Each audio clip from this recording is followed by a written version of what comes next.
Kisah percintaan berubah menjadi petaka dan berakhir di kepolisian.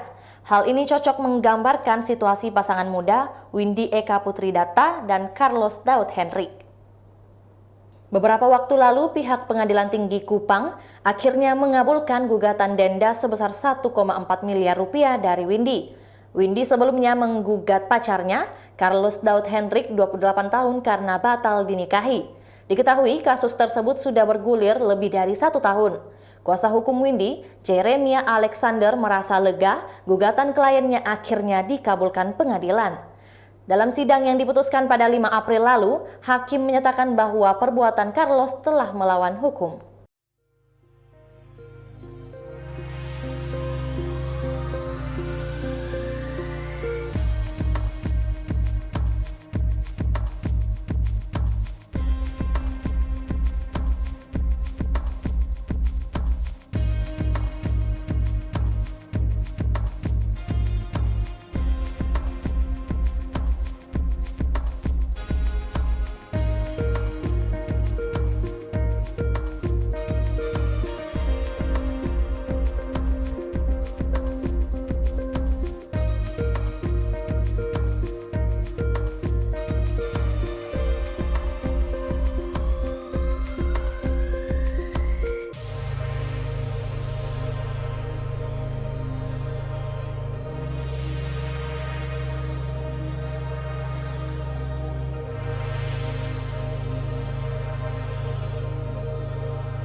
Itulah tadi berita Hot News kita pada hari ini. Saksikan berita Hot News lainnya hanya di kanal YouTube dan Facebook Tribun Timur.